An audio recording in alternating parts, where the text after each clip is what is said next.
Episode की शुरुआत में हम नानसो को देखते हैं जो कि उस मोमेंट के बारे में सोच रहा था जब वो जिनशी को किस करने वाला था, जो सोचकर वो काफी शर्मा जाता है और खुद से कहता है कि वो ये सब क्या सोच रहा है। अगली सुबह हम इन दोनों को देखते हैं जहाँ जिनशी को जब इस बारे में पता चलता है कि उसे कंपटीशन में पार्टिसिपेट करने के लिए सिलेक्ट कर लिया गया है तो वो काफी खुश होती है और नानसो का हाथ पकड़कर नाचने लगती है, जो देखकर नानसो उसे घूरने लगता है तो जिनशी अपना हाथ हटा लेती है और बताती है कि वो खुशी में काफी एक्साइटेड हो जाती है। नानसो उसे कहता है कि वो बार बार उसे टच क्यों करती रहती है, क्या वो उसे पसंद करती है? तो जिनशी कहती है कि उसने कह दिया ना कि वो उसे पसंद नहीं करती। तो नानसो बोलता है कि ठीक है, तो फिर आगे से तुम मुझसे दूरी बनाए रखना। ये कहकर वो यहाँ से चला जाता है। रात में हम देखते हैं कि नानसो ड्राइंग रूम में बैठकर रीडिंग कर रहा था, तभी उसे कुछ स्मेल आती है और जैसे वो जिनशी के रूम में जाकर देखता है तो वो चुपके से नूडल्स खा रही थी, जो देखकर नानसो कहता है कि मैंने तुम्हें कितनी बार मना किया है कि मेरे घर में जंक फूड नहीं खा सकती हो तुम। ये बोलकर वो जंक फूड का बॉक्स उठा लेता है। जिनशी बोलती है कि तुम्हें इससे क्या प्रॉब्लम है, ये मेरा रूम है और मैं इसमें कुछ भी करूँ तुम्हें इससे क्या। नानसो बोलता है कि मुझे काफी स्मेल आ रही थी और हाँ, तुम मेरे घर के अंदर शॉर्ट्स भी नहीं पहन सकती हो, जो सुनकर जिनशी काफी इरिटेट हो जाती है। अगले दिन हम जिनशी को रास्ते में इनके साथ जाते हुए देखते हैं, तभी नानसो उसके पास कार लेकर आता है और जिनशी को बोलता है कि वो सुपरमार्केट जा रहा है तो उसे सामान उठाने में उसकी मदद चाहिए, जो सुनकर ये उसे घूरने लगता है। जब जिनशी कार में होती है तो नानसो उससे पूछता है कि ये हमेशा तुम्हारे साथ क्यों रहता है, तो वो बताती है कि वो मेरा असिस्टेंट है, इसलिए वो हमेशा मेरे साथ ही रहता है। नानसो बोलता है कि वो तो मुझे इस तरह घूर रहा था जैसे कि वो जेलस हो और मुझे तो लगता है कि वो तुम्हें लाइक करता है, पर जिनशी बोलती है कि ऐसा कुछ भी नहीं है, वो सिर्फ मेरा जूनियर है। फिर नानसो उससे बोलता है कि तुम मेरे बारे में क्या सोचती हो, मैं तुम्हें कैसा लगता हूँ। जिनशी उसे बोलती है कि तुम सबसे अच्छे पार्टी ए हो और वो उसे बार बार पार्टी ए करके बोलती रहती है, जो सुनकर नानसो को काफी गुस्सा आता है और वो अपने मन में सोचने लग जाता है कि क्या मैं इसके लिए सिर्फ पार्टी ए हूँ। रात में जब जिनशी उसके लिए खाना बनाती है तो नानसो उसे काफी प्यार से देख रहा था। फिर जब जिनशी उसे डिनर के लिए बुलाती है तो नानसो बोलता है कि सच में तुम्हारे अंदर मेरे लिए कोई फीलिंग नहीं है, जो सुनकर जिनशी कहती है कि हमारा प्रोफेशनल रिलेशनशिप के अलावा और कोई रिलेशनशिप नहीं है। तो नानसो उसके पास जाकर उसे चेयर पर बैठाता है और उसके बहुत करीब जाकर उसे पूछता है कि क्या अब भी तुम्हें कुछ फील नहीं हुआ, और क्या तुमने कभी सोचा है कि हम दोनों सिंगल है और एक ही घर में रहते हैं तो हमारे बीच क्या क्या हो सकता है। जो सुनकर जिनशी पहले तो थोड़ा शर्माते हुए उसे दूर करती है और फिर चेयर से खड़ी होकर कहती है कि नहीं, ऐसा कुछ भी नहीं होगा, और आज तुम्हें हो क्या गया है, तुम बार बार मुझसे यही सारी बातें क्यों कर रहे हो, क्या तुम मुझे पसंद करते हो? तो नानसो कहता है कि नहीं, मैं तुम्हें पसंद नहीं करता, और वो उसे गुस्सा दिलाने के लिए काफी सारी बातें बोलता है, जैसे कि तुम जैसी लड़की से कौन प्यार करेगा, तुम्हारे अंदर बिल्कुल भी डिसिप्लिन नहीं है, तुम हर काम बिगाड़ देती हो, तुम मुझे सोने भी नहीं देती और भी बहुत कुछ। जो सुनकर जिनशी को सच में गुस्सा आ जाता है और वो उसे बोलती है कि ये खाना मत खाओ क्योंकि ये मैंने ही बनाया है। तो नानसो बोलता है कि मैं तो खाऊंगा क्योंकि आखिर ये सब लेकर तो मैं ही आया था। जो सुनकर जिनशी गुस्से में चेयर पर बैठकर उसे घूरने लगती है। अगली सुबह जब जिनशी पानी पीने के लिए बाहर आती है तब वो देखती है कि नानसो का फोन बार बार बज रहा है, लेकिन वो उसे नहीं उठा रहा था, इसीलिए वो उसके रूम में उसे ढूंढने के लिए जाती है, लेकिन वो वहाँ पर नहीं होता। और क्योंकि जियांग बार बार उसके फोन पर कॉल कर रहा था तो वो उसका फोन पिक कर लेती है। वो जियांग को बताती है कि शायद नानसो घर में नहीं है, तो जियांग उसे नानसो का मेडिसिन बॉक्स चेक करने के लिए बोलता है, जो कि पूरा खाली था। जो सुनकर जियांग बोलता है कि उन्होंने सारी मेडिसिन खा ली है तो उन्हें कुछ भी हो सकता है, इसीलिए तुम उन्हें जल्द से जल्द ढूंढो। अब जिनशी उसे पूरे घर में ढूंढने लगती है और कहीं भी ना मिलने पर वो सीधा वॉशरूम में जाती है, जहाँ जाकर वो देखती है कि नानसो बाथटब में नहा रहा था और उसे देखते ही जिनशी पीछे घूम जाती है। वो बोलते है कि मैं कितनी देर से तुम्हें आवाज लगा रही हूँ और तुमने रिस्पॉन्स क्यों नहीं दिया। नानसो उसे कहता है कि पहले तो तुम मुझे ये बताओ कि तुम मेरे बाथरूम में क्या कर रही हो। जिनशी बताती है कि तुमने सारी दवाइयाँ खा ली थी, इसलिए मुझे तुम्हारी चिंता हो रही थी कि तुम ठीक तो हो। नानसो बोलता है कि मैं बाथटब के अंदर सांसें रोककर लेटा हुआ था, इसलिए मुझे तुम्हारी आवाज सुनाई नहीं दी, और वो उसे जल्दी से यहाँ से जाने को बोलता है। बाहर आने के बाद जिनशी जियांग को कॉल करती है और उसे बताती है कि नानसो नहा रहा है। जियांग उससे पूछता है कि क्या नानसो मेंटली ठीक है। जिनशी बोलती है कि इसके बारे में मुझे कैसे पता होगा। तो जियांग बताता है कि पहले जब नानसो ने सारी दवाइयाँ खा ली थी तो वो ऑलमोस्ट मर ही गया था, और क्योंकि मैं उसे समय से हॉस्पिटल ले गया था तभी उसकी जान बच पाई थी। और वो उसे रिक्वेस्ट करता है कि तुम किसी भी तरह से उसे मनाकर साइकेट्रिस्ट के पास लेकर चली जाओ, क्योंकि उसकी साइकोलॉजिकल प्रॉब्लम काफी बढ़ती जा रही है। जिनशी उससे पूछती है कि क्या नानसो की साइकोलॉजिकल प्रॉब्लम उसकी भाई की डेथ के बाद से शुरू हुई थी, जिस पर जियांग हामी जवाब देता है। जिसके बाद जिनशी नानसो को ऑफिस छोड़ने के बहाने उसे साइकोलॉजिस्ट के पास लेकर जाती है, लेकिन वो कार से बाहर नहीं निकल रहा था, तो जिनशी उसे जबरदस्ती बाहर निकालती है और अंदर चलने को बोलती है, पर नानसो नहीं चाहता। तो जिनशी वहाँ पर ड्रामा करना शुरू कर देती है। वो बोलती है कि मेरा पति मुझे बहुत मारता है, क्योंकि उसे साइकोलॉजिकल प्रॉब्लम है और मैं उसे डॉक्टर के पास दिखाने के लिए लेकर आई हूँ, तो वो अंदर नहीं जा रहा। जिसकी ये बातें सुनकर वहाँ पर काफी सारे लोग इकट्ठा हो जाते हैं और उन्हें देखकर नानजो को घबराहट होने लगती है, जो देखकर जिनशी सभी लोगों को वहाँ से जाने को कहती है और नानजो को बोलती है कि तुम सिर्फ मेरी तरफ देखो।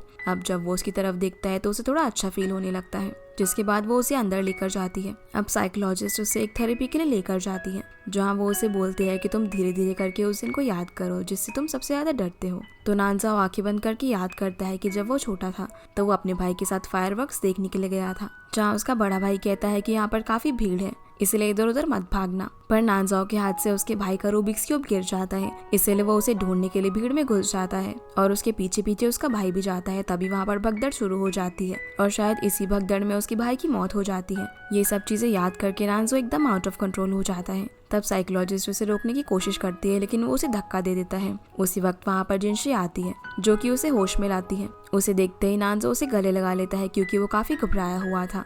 जिनशी भी उसे कंसोल करने के लिए उसे हक करती है और बोलती है कि चिंता मत करो, मैं आ गई हूँ, तुम्हें कुछ भी नहीं होगा। जिसके बाद जिनशी उसे वापस से घर ले जाने लगती है। अगले दिन हम नानजो को एक मीटिंग में देखते हैं, जहाँ पर वो एक स्पॉन्सर से बात कर रहा था, जो उसे लेक जिंगलिंग प्रोजेक्ट में कुछ चेंजेस करने के लिए कहते हैं, जिसके लिए नानजो साफ मना कर देता है। जिसके बाद उसके पास जेन आती है, जो उसे बताती है कि मिस्टर ही अब लेक जिंगलिंग में इन्वेस्ट नहीं कर रहे हैं और उन्होंने कहा है कि ये प्रोजेक्ट उन्हें थोड़ा रिस्की लग रहा है, इसीलिए वो आप अपना इन्वेस्टमेंट नहीं करेंगे। जो सुनकर नानजो कहता है कि ये जरूर मिस्टर लू ने किया होगा। अब ये आदमी कौन है इसके बारे में हमें थोड़ी देर में पता चल जाएगा। फिर जेन उसे याद दिलाती है कि उन्हें ब्लू रे को फर्स्ट पेमेंट भी करना है, क्योंकि उन्होंने उसे स्पेशल इफेक्ट्स खरीदे हैं। नानजो कहता है कि तुम उन लोगों से बात करके पेमेंट को थोड़ा पोस्टपोन कर दो और बाकी पेमेंट का अरेंजमेंट मैं करता हूँ।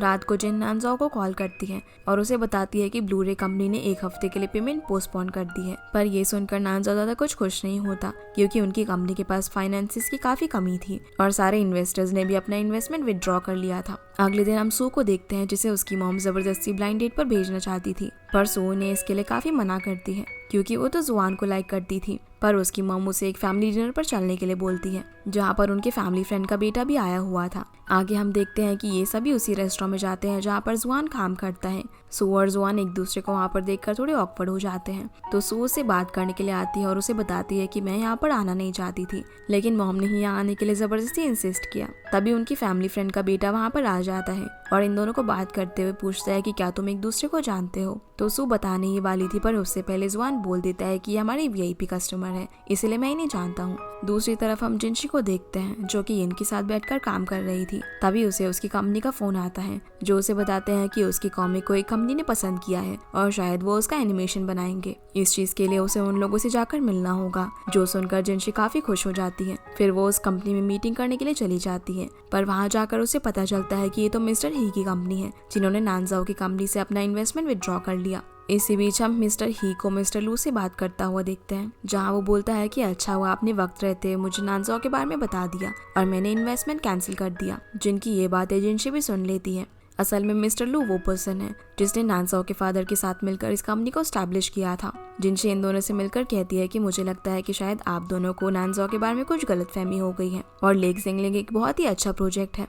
मिस्टर ह्यूज से कहते हैं कि तुम तो नानजाओ से अभी अभी मिले हो, इसीलिए तुम्हें उसके बारे में नहीं पता। जिस पर जिनशी कहती है कि हो सकता है कि मैं नानजाओ को उतने अच्छे से ना जानती हूँ, पर मैं लेक जिंगलिंग को जानती हूँ, जो कि बहुत ही अच्छा प्रोजेक्ट है और इस प्रोजेक्ट में इन्वेस्ट ना करके आप लोगों ने बहुत ही बड़ी भूल कर दी है। यहाँ वो इनको काफी बातें सुनाने लगती है। मिस्टर लू से कहता है कि मैं लेक जिंगलिंग के बारे में तो नहीं जानता, पर मैं नानजाओ के बारे में बहुत ही अच्छे से जानता हूँ और तुम मुझसे जाकर पूछना कि 15 साल पहले उसके भाई के साथ क्या हुआ था। वो बचपन से ही काफी सेल्फिश इंसान है और वो अपने अलावा किसी के बारे में नहीं सोचता। ये सब बोलकर वो यहाँ से चला जाता है। वहाँ से बाहर निकलकर जिनशी इस घटना के बारे में सर्च करती है, तो उसे पता चलता है कि आज ही के दिन 15 साल पहले एक भगदड़ मची थी, जिसके अंदर एक बच्चे की मौत हो गई थी। अब ये जानकर वो समझ जाती है कि क्योंकि आज नानजाओ के भाई की डेथ एनिवर्सरी है, तो वो इस बात से काफी दुखी होगा, इसीलिए वो उसका मूड ठीक करने के लिए उसके लिए घर क्रेफिश लेकर जाती है। तभी उसे जियांग का कॉल आता है, जो उसे बताता है कि आज नानजाओ ऑफिस के अंदर काफी अपसेट था और उसने अपनी सारी दवाइयाँ भी खा ली है। जो सुनकर जिनशी परेशान हो जाती है और उसे सब जगह ढूंढने लगती है, तो नानजाओ उसे बालकनी में मिलता है,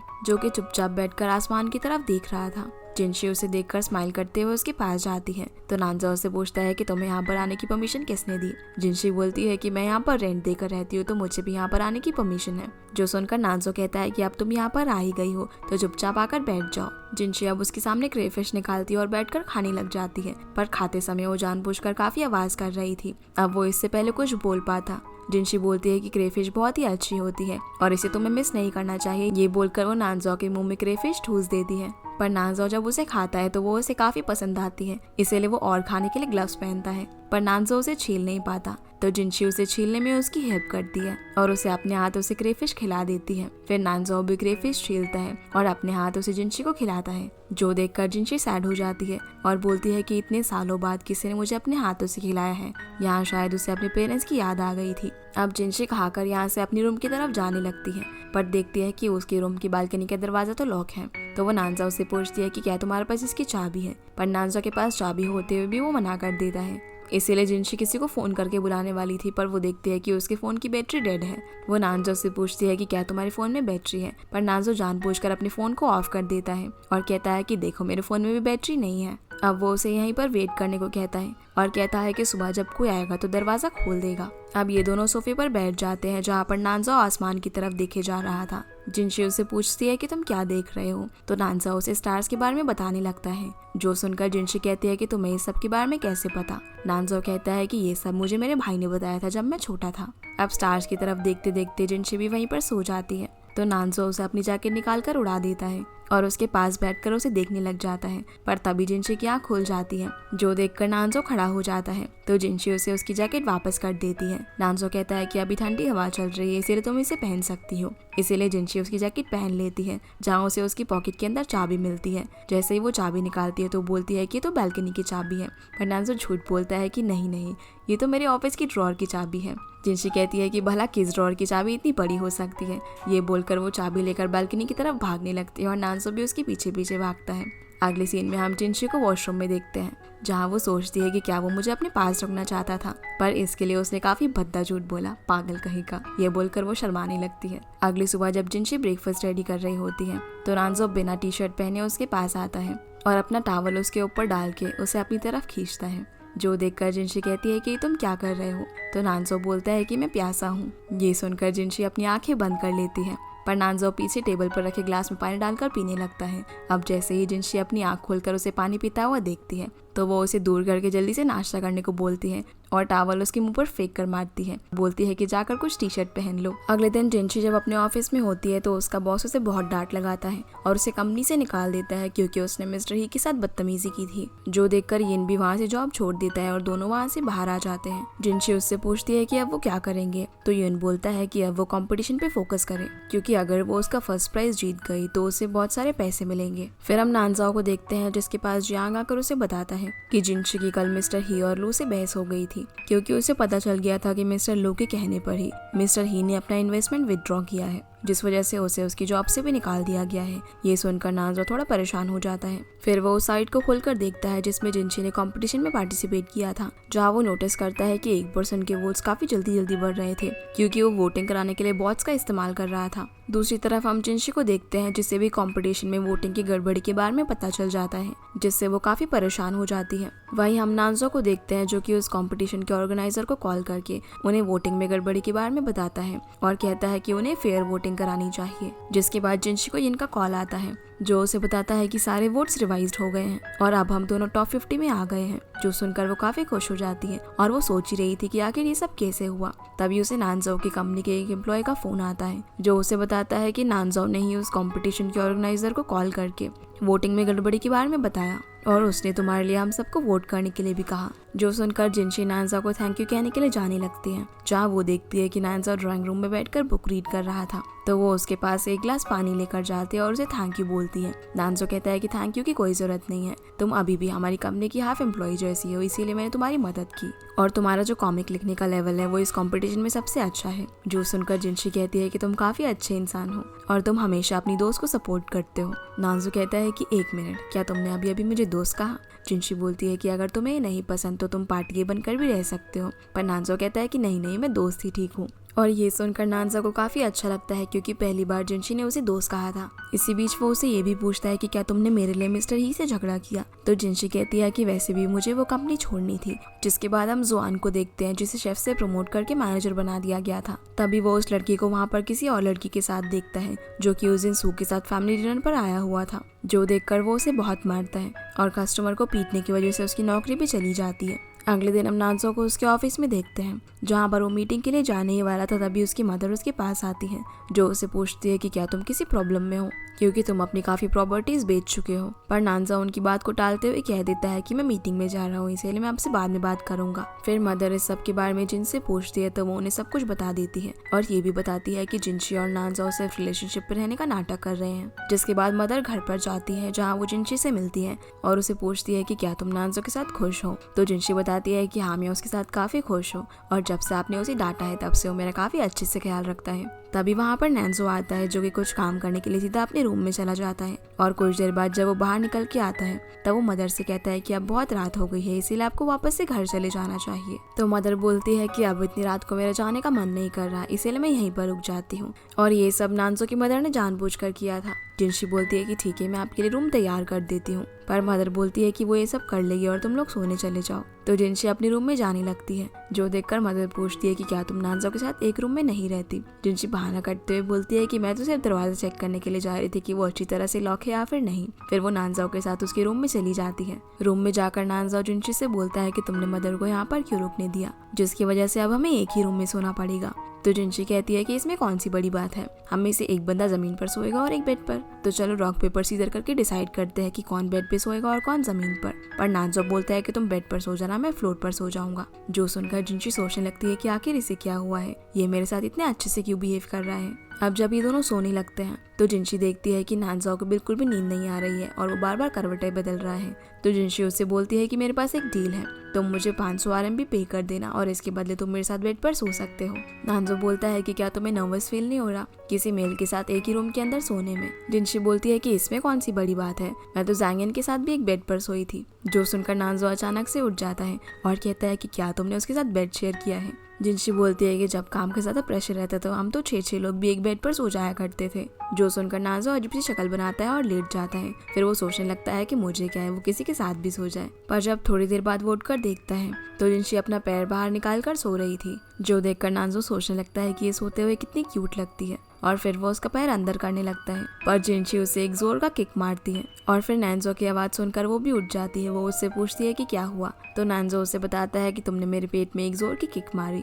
जिनशी अब उसे सॉरी बोलती है और उसे बेड पर लिटाने लगती है, पर तभी नानजो फिसल जाता है और जिनशी उसके ऊपर गिर जाती है, जहाँ ये दोनों एक दूसरे की तरफ देखने लगते हैं। तभी जिनशी उठकर उसे सॉरी बोलती है और फिर वो जमीन पर लेट जाती है और ये दोनों इस मोमेंट के बारे में सोचकर शर्माने लगते हैं। फिर नानजो बेड के एकदम कोने में हो जाता है और बोलता है कि ये बेड काफी बड़ा है, इसलिए तुम भी ऊपर आकर लेट सकती हो। तो जिनशी भी ऊपर आकर लेट जाती है। अगली सुबह ब्रेकफास्ट में मदर इन दोनों के लिए कच्चे अंडे का सूप बनाती है, जो देखकर जिनशी नानजो से बोलती है कि ये भी भला कोई ब्रेकफास्ट हुआ। नानजो बोलता है कि तुमने ही मदर को यहाँ पर रोका था ना, इसलिए अब भूख दो। और फिर वो मीटिंग का बहाना करके बिना ब्रेकफास्ट किए ही चला जाता है। जिनशी अब ब्रेकफास्ट करने के बाद अपना काम कर रही थी तो मदर उसके लिए फ्रूट्स लेकर आती है, जहाँ वो उसे पूछती है कि क्या तुम अपना काम करने के बाद मेरे साथ शॉपिंग पर चलोगी। तो जिनशी हाँ बोल देती है और फिर वो दोनों मार्केट शॉपिंग करने के लिए जाते हैं। असल में मदर इन लोगों के साथ इसलिए रह रही थी ताकि वो चेक कर सके कि ये दोनों सच में रिलेशनशिप में या फिर सिर्फ नाटक कर रहे हैं। जिसके बाद रात में डिनर करने के बाद जिनसी मदर से कहती है कि मैं आपके काम कराने में हेल्प करती हूँ, पर मदर बोलती है कि मैं सब कुछ कर लूंगी, तुम नानजाओ के साथ जाकर बैठ जाओ। जिनसी नानजाओ से बोलती है कि क्या तुम मदर के साथ बैठकर टीवी देख सकते हो, क्योंकि मेरे पास काफी काम है और डेडलाइन भी काफी नजदीक है। तो नानजाओ मान जाता है। मदर अब नानजाओ के पास आकर उसे एक रोमांटिक ड्रामा दिखाने लगती है, जहाँ पर एक लड़का लड़की को प्रपोज कर रहा था। तो वो नानजाओ को कहती है कि इससे देखकर कुछ सीखो कि लड़की को कैसे प्रपोज करते हैं। आप टीवी देखने के बाद जब नानजाओ अपने रूम में जाता है तो देखता है कि जिनशी काम करते करते पूरे बेड पर फैल कर सो गई है, इसीलिए वो उसका सामान उठाकर उसे साइड में होने के लिए कहता है, लेकिन वो तो काफी गहरी नींद में सो रही थी। तो नानजाओ कोने में सोने लगता है, पर जिनशी कभी उसके ऊपर अपना हाथ रखती है तो कभी पैर। तो नानजाओ उन्हें हटा देता है और सोने की कोशिश करता है, लेकिन जिनशी उसे एक लात मारकर बेड से नीचे गिरा देती है, जिस वजह से नानजो काफी परेशान होता है और बेड के कोने में ही बैठे बैठे सो जाता है। अगली सुबह जब जिनशी उठती है तो वो नानजो से पूछती है कि तुम ऐसे क्यों सो रहे हो। नानजो कहता है कि क्या तुम्हें कल रात के बारे में कुछ भी याद नहीं, जो सुनकर जिनशी उसे सॉरी बोलती है और फिर नानजो बेड के ऊपर सो जाता है। जिसके बाद हम जिनशी को इनके साथ देखते हैं। तभी जिनशी को एक मैसेज आता है जिससे उसे पता चलता है कि उसकी कॉमिक कंपटीशन के टॉप 10 में सिलेक्ट हो चुकी है, जिससे वो काफी खुश होती है और इनको इस बार में बताती है। तो ये कहता है कि उन्हें इस चीज के लिए सेलिब्रेट करना चाहिए, जिसके लिए वो मान जाती है। दूसरी तरफ नानजो को भी इस बार में पता चलता है तो वो उसे वीडियो कॉल करता है और सेलिब्रेट करने के लिए पूछता है, पर वीडियो कॉल में वो उसके साथ येन को देखता है, जिससे वो थोड़ा नाराज हो जाता है और जिनशी उससे कहती है कि आज वो अपने दोस्तों के साथ सेलिब्रेट करेगी। ये बोलकर वो कॉल कट कर देती है क्योंकि उसे किसी और का कॉल आ रहा था, जो सुनकर नानजो सोचता है कि उसने तो मुझे सेलिब्रेशन में आने के लिए पूछा भी नहीं।